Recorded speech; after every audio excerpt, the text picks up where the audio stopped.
shooing kids away. I'm not sure if Jason did the mouse part-time or he just hung out with the mouse, but he worked there a lot. And so I held a lot of shit from his work. That's all I knew about, just hold some of my shit. So we get on this bus and he goes, all right, we're gonna go through some tough parts of town, so just stay close to me. I'm like, okay. So we get off the bus and he goes, we gotta transfer, but I wanna get some weed first. So I say, well, I don't want to go with you for that, but I'll stay here and you can get the weed and then I'll be here at the bus stop. And so he said, no, you can't wait here, it's dangerous. And I looked around and there were people that looked a little bit scary, and so I thought, oh, I should go with him, I guess. He had everything, zipped up, and I thought it's probably safe. And so, so we started walking, and he was just walking up literally to any black person he saw and asking for weed. That was his algorithm in his blubbery steel head. This small brain that kind of ticked was just telling him, just look for dark people and just ask them for things I want. That was his whole method of getting drugs. And so people are getting pissed off because most people just don't sell drugs. I mean, it's not like that common. And so finally he found someone that said, okay, I have it. So he said, I want a dime. So the guy, gave him $10 and the guy gave him this vial with crack in it. And he's like, no man, that's not the kind of dime I wanted. And he's like, well, get the fuck out of here, man. He's like, well, I can't use this shit. So he throws the bottle of crack down, which I thought was a mistake because he could have maybe returned it. But it rolls away, and $10 down, and he's just really pissed off, and he's just waving his arms and just, going all over the street yelling, and he's like, I'm gonna get some weed. So this other guy overhears our little problem, and he said, hey man, I can help you guys. Why don't you come with me? I can help you. So I said, I really want to go back to the bus stop now. I don't like this. And he said, no, man, it's really dangerous. I'm like, it's dangerous because you're here. You're making this dangerous. We could have just... So now I'm following this guy who's leading us down these side streets into a ghetto. It was a ghetto.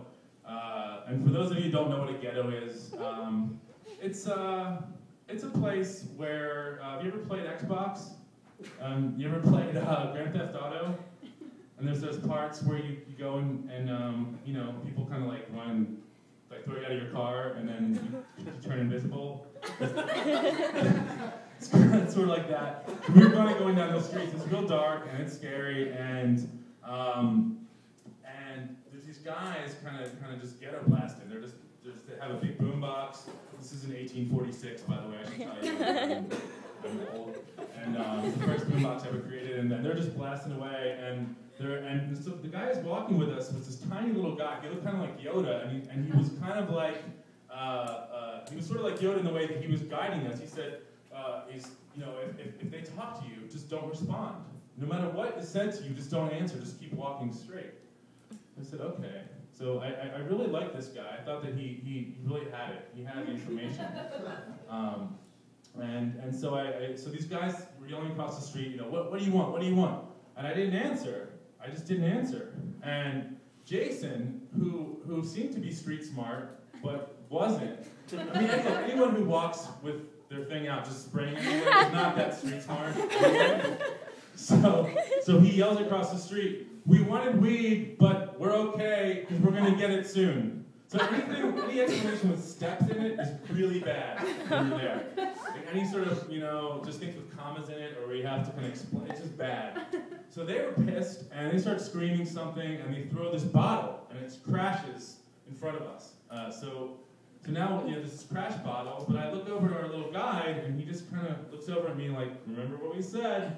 I'm like, okay, just don't say anything. I'm cool with that. So I don't say anything, just keep walking, but... right before I got to night school, I was playing football, and so I was I still had some of that remnant of muscle that was left, but I was just like not built for running. I was just big. I was just big and just bulky and kind of useless. And so I was like, I really don't want to have to run. I hope this doesn't, I have other talents, but running is not, and getting on buses apparently is not one of them.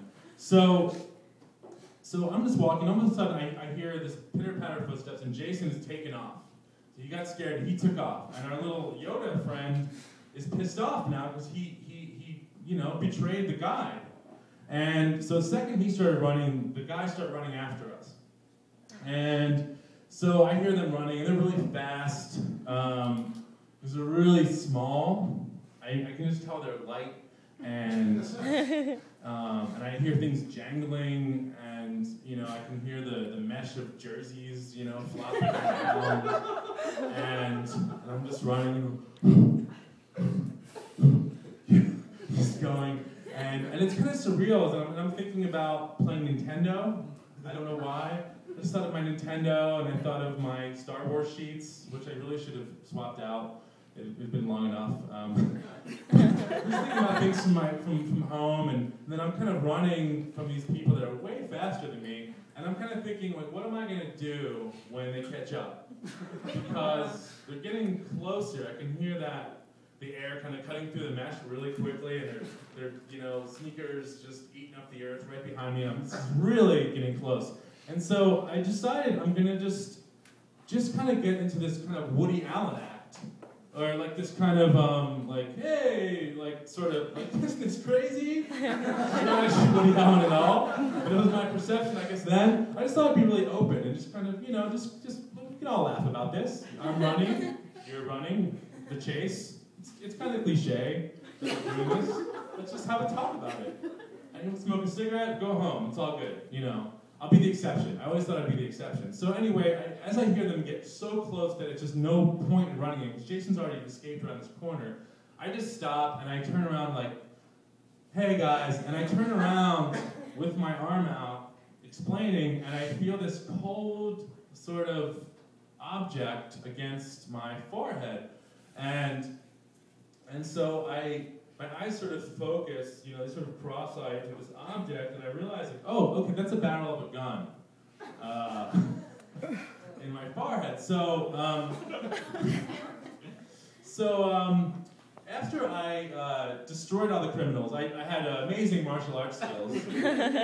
What I did, I just did a big jumping spin kick, and I kind of caught every one of them in one shot, and we just went home. It was awesome.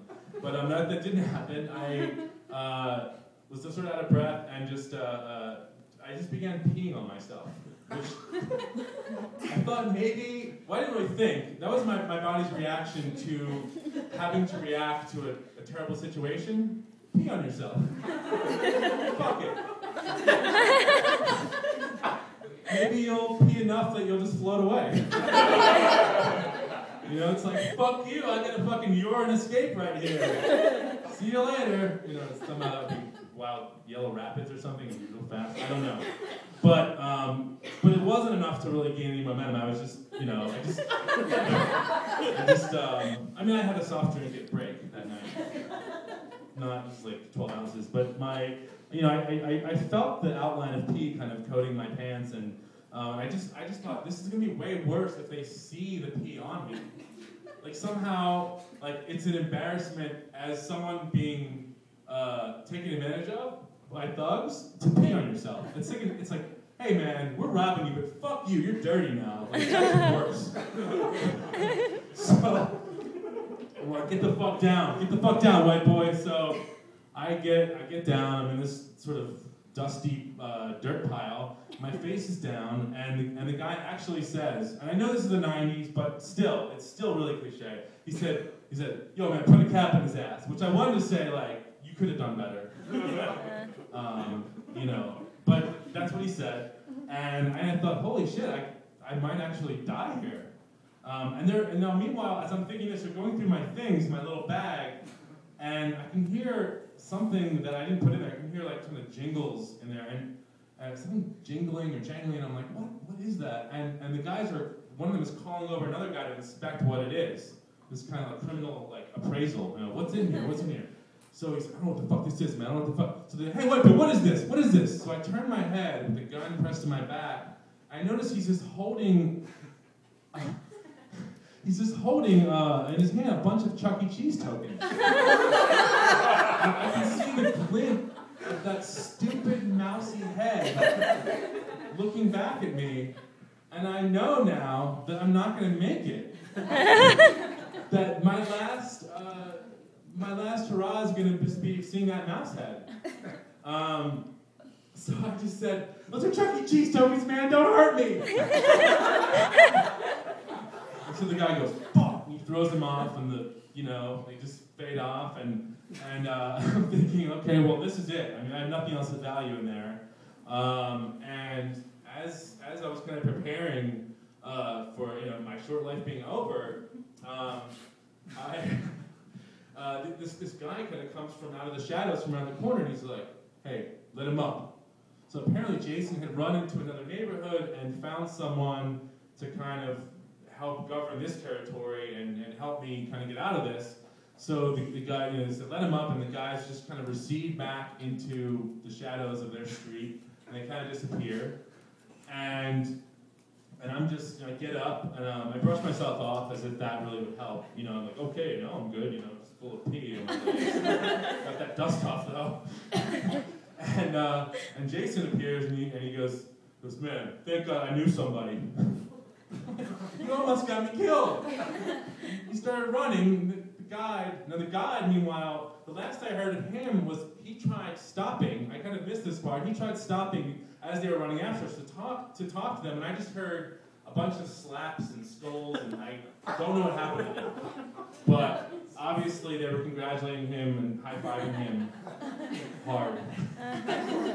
And so we basically had to walk back a few miles through the ghetto, out of the ghetto, to this guy's house. At which point I think I just drank grain alcohol and shaved a good part of my head as a reaction to just wanting this catharsis. And the next morning, I made sure my mom picked me up.